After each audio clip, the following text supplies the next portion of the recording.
Kingshocks here with Ian Quill. How you doing, Brian? And his Dodge truck. It's amazing.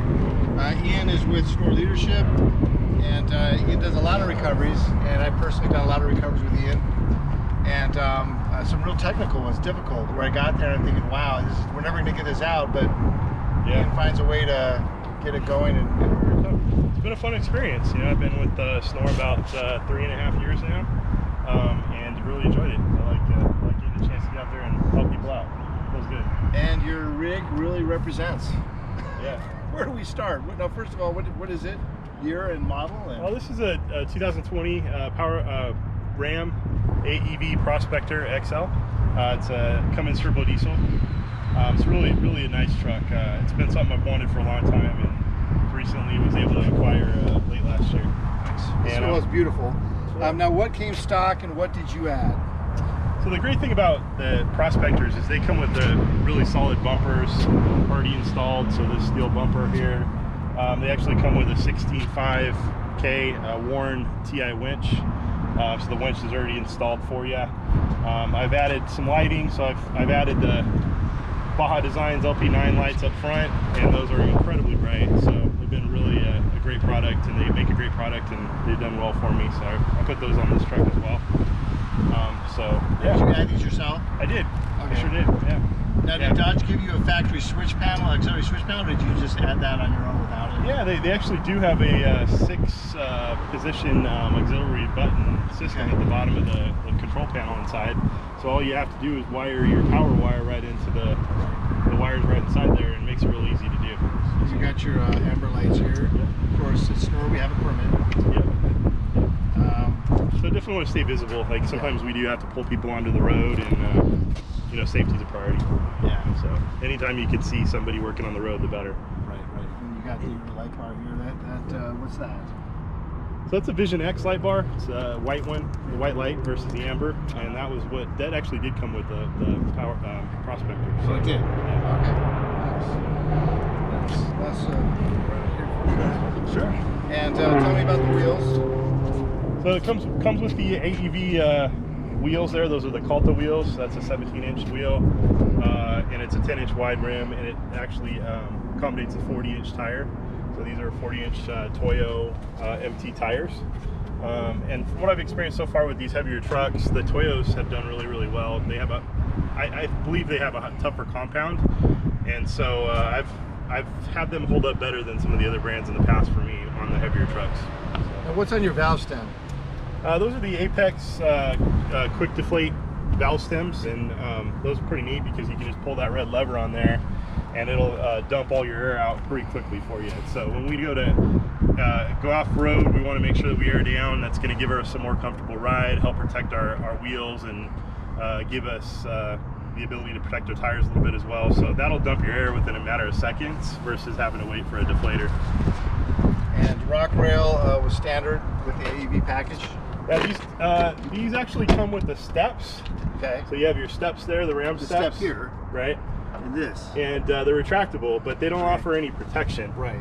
So I did to go out and purchase these rails here. These are, this is a step. Okay, so you have this. Where'd you get this from? I did. So a company called Randy Ellis Designs, they're in Phoenix, Arizona, makes those, and they're the only company that I'm aware of that makes them compatible with the step.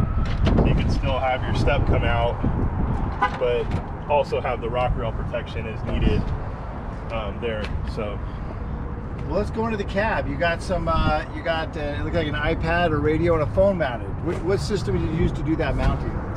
So there's a company that makes a Ram mount for the top up there. So the name's escaping me right now, but the mounts that are up there are actually Ram mounts. The bullet point? No, not it's bullet point. Okay. a little different there. I think it actually is bullet point. Could be. Okay. Maybe that's something we can add to the comments. But I had to customize it because there was only for cell phones, and I needed it to hold my iPad and my radio. So I bought some different accessories from Ram to make sure that those mounted in there. I've got fire extinguisher. That's handy, that's a nice one. So I keep that. This is called the Element fire extinguisher. They're really small, but they actually are as equal to a 5-pound large fire extinguisher. So they work pretty well, and they're small and compact. Flashlight, a few other things with me. Nice. And I tell you what, but it's so cool that you got the box here on the side. And by the way, we do have Rocky Mountain pinstriping. This is not a mall crawler. Oh yeah. This rig has been through a lot of bushes. So nice as it is, Ian uses it. Yeah, I actually have a fridge in here too, which is kind of nice. So we open up the truck here. Got Nice. my fridge in there. I can store things, keep cool, some other tools. But I like this a lot. This has been my favorite purchase, just because I can keep things in there cool all summer long. And we drink a lot of water and Gatorade when we're out there, so nice. I got a med kit here too, just always something to think about. Keeping something with a tourniquet and some quick medical things inside the kit. So you know, I've taken a Stop the Bleed class and a CPR class, and it's just something that I would recommend everybody carry with them. Is that something that they can get on our website? Yeah, we actually carry those particular ones on our SNORR.Vegas website. Well, that's got the tourniquets in it, which Yeah. is really key. Yeah. You know, yeah. And as part of SNORR, we do a Stop the Bleed. We all take the Stop the Bleed class. Stop the Bleed class, I'm sorry. Never know what you're going to run into out there. Okay, you got a really cool rack, and Dodge has the side box, the Ram box. Yeah. Where do we start? So I originally, with the Rams, I didn't like the looks of the Ram boxes, but I finally bought a vehicle with Ram boxes. I just love it. You can put so much stuff inside these Ram boxes, and they go pretty deep down here. I'm a little jealous, I have to be honest with you. That's a lot of storage capacity that's secure with a lock. Yeah, Now I just noticed you got the ARB dual compressor. I do. And now when you air, we know you air down. When you air up, are you running a hose or do you run it to each wheel well, like you done your last one? Yeah, I actually got. Okay, I see it right there. Yeah, I've got air on each wheel well, so Okay. I can independently hook up the tires or all four at the same time. And I carry a hose in case I need to air up somebody else. Nice. So that's a plus there.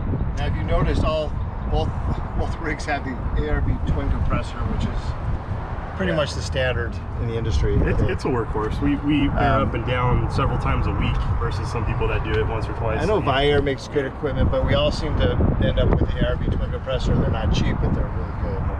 Now, what do you got here, Ian? So I've got all my recovery gear with me. So I've got an xlock, I've got load distribution plate, I've got a TRE pulley block.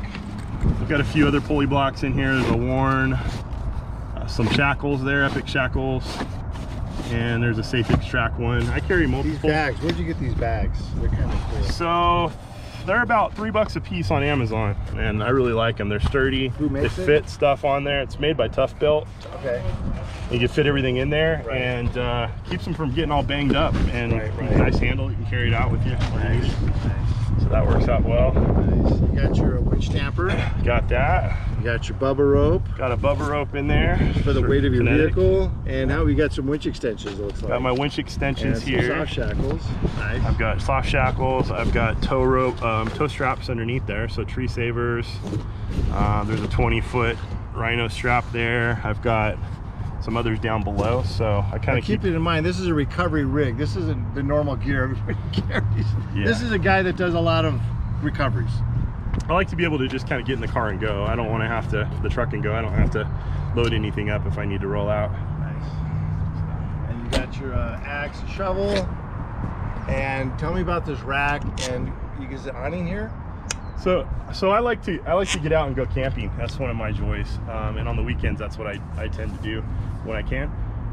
So the way it's set up now, I can actually just throw a few things in the back of the truck on the spur of the moment, and within about 15 minutes I can be gone. And so I've got my tent up there. I've got a awning that just flips out. I've got solar panels for power.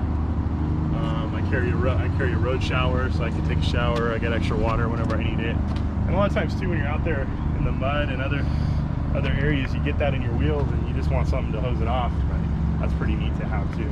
Yeah. You got some traction boards here. Got my maxtrax. Couple maxtrax up there. I've got you carry diesel and normal fuel in case. I do. I actually carry both. Yeah, a lot of the guys that I wheel with or I go help out have gas, and I have diesel. So now I know what's under that cover. Yep.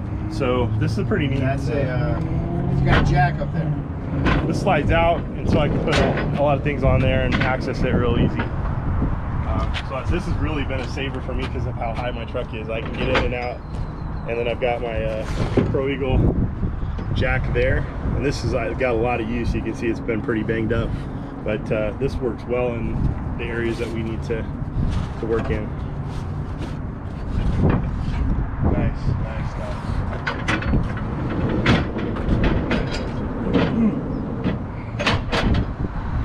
And see on the back, you've got a receiver, and that's an extra size hitch. Where did you able to find that?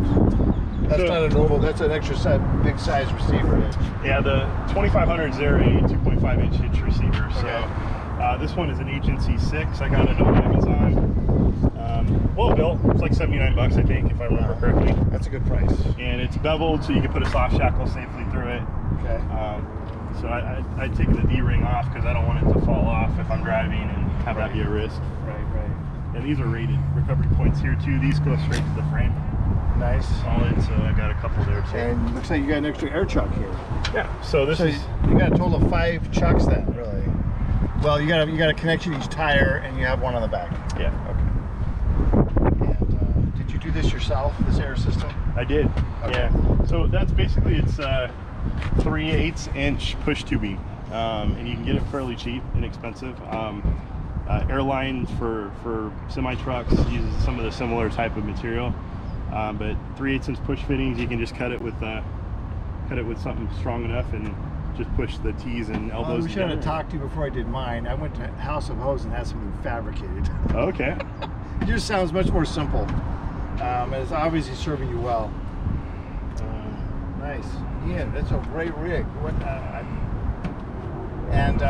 You know, you represent the group well with such a great rig.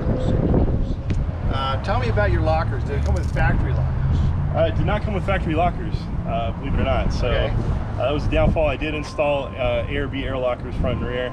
Front and rear? Front and rear. Okay. And so that tubing for that air goes into that ARB compressor there on the side. And so by hitting the switch or for the front and or the rear in the cab, nice, it'll kick the air on and kick the lockers engage. Nice. So it's been a help. And I upgraded to 444 gears just to have a little bit better power. One of the things that I know that I'm not capable at as much as some of the other guys is getting on real small trails, real narrow trails, real steep stuff. But I kind of like the jackknife here because I can go most places, but I can also tow a lot too. Right. So if anybody needs a tow home, I can still tow the trailer. Well, I mean, we were on the Wheeler Pass Trail this last year with a lot of snow, and the Power Wagon, or I'm sorry, the Dodge broke the trail for us. The Prospector broke the trail for us, and we all followed you. Yeah. So sometimes you need a nice big rig to push through. Sometimes the weight helps. Yeah, it does. Sometimes it doesn't. Ian, it's a beautiful rig. Do we miss anything? Well, I got to carry some other stuff on this side. Yeah. So there's my air tubing, and this is the tubing I was talking about, 3/8 inch air hose. I carry a couple power tools. I've got an impact wrench for changing tires. I've got another air compressor, and this helps me, like if I need to air up somebody else, I can just carry it over and do that, or nice. Anything else that I need there. I do carry a lot of stuff in this bag. It's kind of like my tool bag, and I've got fuses in here, so I've got a lot of fuses. Carry all kinds of different fuses in there. I've got a lot of little tools. I got a tire patch kit down in here, so if you need to plug a tire, that's in there. I've got my impact socket for changing tires. I've got a big sledgehammer. I've got a socket set right here. So I've got a lot of the tools that we've kind of needed on some of these more complex recoveries. Well, I remember we were on a pretty good technical recovery, and you actually had your sawzall out and you had to cut the guy's pipe off. Remember Yeah, that? yeah. That's not something we usually do, but on that recovery, the guy's pipe was the least of his worries. Yeah, his exhaust pipe was hanging into the dirt. It got hung up. It was either cut it off or it's going to bend off. Number one thing for recoveries: zip ties. Zip tie. They can fix a lot of stuff. They can fix a lot. They can get you home sometimes, and you don't have to put zip ties and duct tape. That's it. That's the modern day baling wire. Okay, that's.